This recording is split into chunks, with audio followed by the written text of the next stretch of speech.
to him in person, he largely stayed calm. But so I hope we find out what the cause of all this, all these illnesses are, because this is some very, very scary stuff. Well, that's my soapbox portion of the program. Coming up in a few minutes, we'll have a look at the weather forecast for you, as well as news headlines, popular tweets of the day later on, the song of the day, news of the weird, to name a few of the many segments coming up. But coming up next are things you need to know on what's trending on this Thursday. You're listening to First Cup, and I'm your host, Joe Haffner.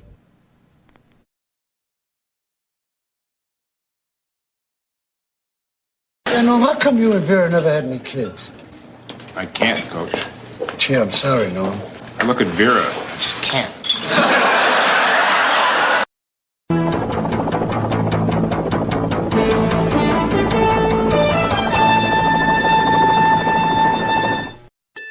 Binge drinking, a common and dangerous behavior for all ages, is defined as 4 or more drinks for a woman and 5 or more drinks for a man over a short period of time.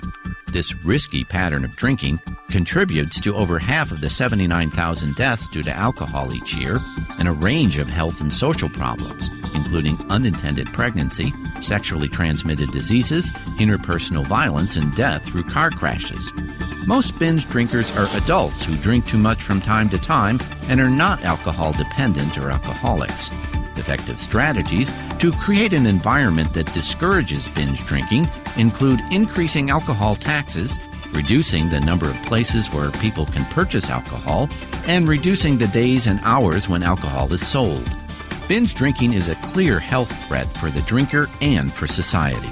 Be responsible to your family, your community, and yourself. Don't binge drink. Hi, friends. I'll return to you to First Cup in just a few seconds, but I want to take this moment to remind you that my friend Maria loves to take photographs of nature, and for years she wanted to take up photography, and so finally she did. She lives in a rural area of Ohio, which gives her a great chance to photograph all sorts of things. So I want you to check out her pictures of nature just by going to my website and go to the Friends page at tinyurl.com/Gunther's House or /Gunther Mobile and check out Maria Sewer Fine Art today. Okay, so just type the job website address here. That's it. Then you enter what job you're looking for there. Electrician. This is Peter. Recently, he got help going on the internet for the first time to look for a new job. Okay, then you just hit search and... In the past, Peter's gotten work through people he knew, but he heard there were more jobs online. There we go. These are all for me? Uh-huh. Really? He had no idea just how many. I can't believe it. This one looks good. Peter is thinking the internet might be for him after all. And this is just one website. Wow. Why didn't I do this sooner? See what the internet can help you do at everyoneon.org or call 1-855-387-9166 to find a free training class near you. Brought to you by Connect to Compete and the Ad Council.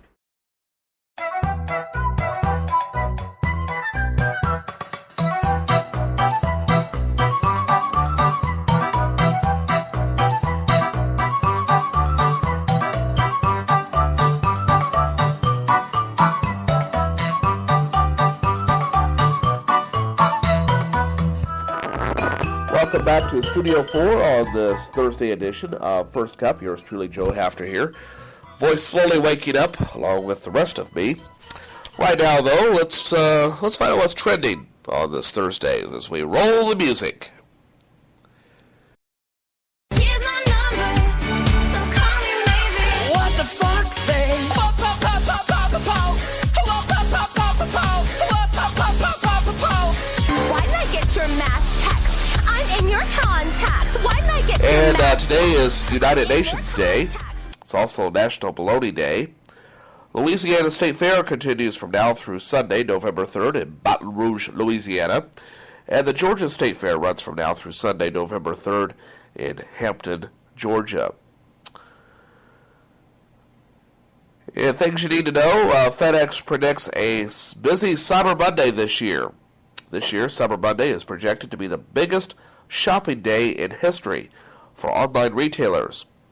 As a matter of fact, FedEx is forecasting that the Monday after Thanksgiving, which is December 2nd, will produce the company's highest volume in history. The company predicts that on Cyber Monday, roughly 22 million packages will be processed and shipped through the cargo carrier's network. And 8 in 10 teens have a phone. The latest survey of teens and tech shows that roughly about 78% of American teens have a cell phone, and about half of those, 48%, own smartphones. In comparison, 15 years ago, in 1998, the big teens in tech story was this. 1 in 10 U.S. teens owned a pager. Wow, how times have changed. You know, I've never owned a pager. Okay. As a matter of fact, about the time I was really old enough to afford a pager, cell phones were starting to become more prolific. Then I got to thinking, wouldn't owning a cell phone be more logical? I mean, you're going to have to make the call back anyway.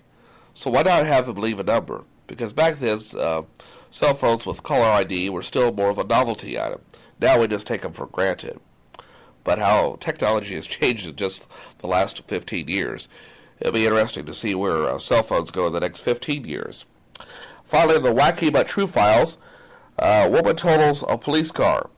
Yeah, as if Detroit didn't already have enough problems as is. Well, a Detroit woman who has had her driver's license suspended 12 times is now facing new charges after hitting a police car, which was totaled. How fast was this woman going? Well, apparently, Adriana Say drove away after the crash with her headlights off and her car leaking fluid. Shortly after that, officers tracked her down and arrested her.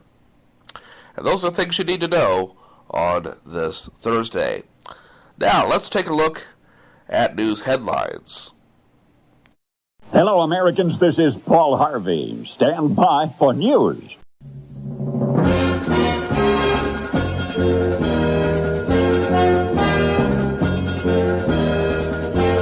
In news headlines this morning, teacher allegedly beaten to death by old student. 14-year-old Philip Chisholm, a student in Massachusetts, is charged with murder, suspected of beating his teacher to death. The body of 24-year-old Colleen Ritzer was found in the woods near Danvers High School, where she taught. According to police, video surveillance and the suspect's interview with police led to the arrest. Sources say the suspect allegedly went to a movie theater after the slaying. And an Indiana teacher was fired for taking students to a strip club. Yeah. A Northwest Indiana teacher has been fired for allegedly taking some students to a strip club and giving them alcoholic beverages at his home. Where was this teacher when I was growing up, huh? Well, it seems that Travis, was it Lechian? Well, anyway, Travis Lechian faces up to a year in prison on 3 Class A misdemeanor charges of contributing to the delinquency of a minor. The 31-year-old former chemistry teacher at Hanover Central High School allegedly took students to the strip club to celebrate one of their birthdays. And finally, a Syrian man creates app to warn of missile attack. Really? You're living in an area that's so bad that you have to have an app for this? I hope I never have to use it. Well, 27-year-old software engineer and internet activist created an app that warns people when a missile attack is imminent. The app tracks the trajectory of Scud missiles fired throughout Syria, and then alerts a website, which then alerts app users of a nearby missile strike. The website uses a formula involving trajectory and speed to calculate the likely landing point, and it sends warnings to subscribers to seek shelter. Now, not to make light of the situation, I think I'm going to download that app just so I can see if it really, really works. And be alright as long as the place holding the server to the app that receives that information and then sends it out doesn't get hit. Because once it gets hit, the app is useless. So I think relying upon your own gut instincts is probably a good rule of thumb to fall back on, okay? As much as I love technology, there's nothing wrong with a little bit of common sense, which is something that this world seems to be lacking more and more of.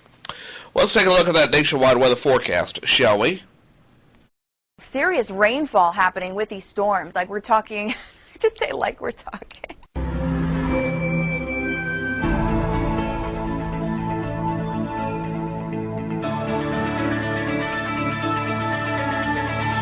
And take a look at the weather forecast for the United States of America. Starting off in the northeast, most of the region will be dry and colder today, but some lake effect rain and snow showers are possible east of Lakes Erie and Ontario. Snow mainly confined to higher elevations from western New York to West Virginia. Up to a foot of snow is possible at the highest elevations of the Tug Hill Plateau in New York. Some rain and snow showers for western Pennsylvania down to West Virginia. Some lightning and thunder could accompany the lake effect event in upstate New York. Chilly, breezy, and dry for all the major East Coast cities for today. High temperatures will be in the 40s over the interior and in the 50s on the coastal plain throughout the end of the week. Several reinforcing shots of cold air will keep the region below average through early next week. Outside of spotty rain and snow showers for the interior northeast, no major bouts of rain or snow are anticipated throughout the weekend. In the south, a first shot of chilly Canadian air has arrived for the southeast and southern Appalachians. Most areas will start out in the 30s and 40s today, with some areas of frost in the Tennessee Valley, North Georgia, and upstate South Carolina. Outside of a spotty shower across the southern part of Florida, the entire region will be dry for today. Highs today will be in the 50s in Tennessee, far northern Georgia, and the far western parts of Carolinas and Virginia. Highs in the 60s across much of the southeast, with 70s along the Gulf Coast. Highs in the 80s across the southern half of Texas and into southern Florida. The coldest air of the season arrives for the southeast and southern Appalachians tomorrow and Saturday. As a matter of fact, many areas in the southeast will see a frost or freeze advisory on Saturday morning, with temperatures in the 20s and 30s. Here in the Midwest, not much warmer either. Much of the region will have dry conditions today as a sprawling high-pressure system continues to dominate the region. Some lake effect rain and snow showers will affect areas south of Lake Superior and east and southeast of Lake Michigan. Most lake effect precipitation will be in the form of rain. Temperatures will remain 10 to 20 degrees below average through tomorrow. Highs will primarily be in the 40s from the Dakotas to the Ohio Valley, in the 50s to 60s from the central to the southern plains. Outside of some lake effect rain and snow showers in the Great Lakes, most areas will be dry and chilly through the weekend. Finally out west, another dry and mild day is anticipated for most of the region. Temperatures are forecast to be about 5 to 10 degrees above average from the coast to Arizona, Utah, and Idaho. Fog will remain persistent along the coastal areas of Washington and Oregon. Milder 60s and lower 70s will occur from the northwest to Colorado and New Mexico. Warmer 70s, 80s, and lower 90s from California to Arizona. Moisture increases from across the southwest today, leading to some isolated showers and thunderstorms during the afternoon and evening hours. A potential winter storm will develop in Montana by late Sunday, and it will move into Wyoming by Monday, producing some heavy snow and wind, and turning much colder in the northern Rockies for late Sunday into Monday. And that, my friends, is a look at the nationwide weather forecast, which you can get 24/7 anytime by going to tinyurl.com/Gunther's House and click on the weather link. Tab that, or go to your smartphone and click on the weather button at tinyurl.com/Gunther Mobile. Right now, though, take a look at the Kirksville, Missouri area weather forecast, and we'll see areas of frost mainly before 10 o'clock this morning. Sunny skies this afternoon, but temperatures on the cool side into the mid-40s. Northwesterly winds at about 5 to 15 miles an hour, with wind gusts up to 15 to 20 miles an hour. Turning mostly clear tonight. Lows in the mid-20s.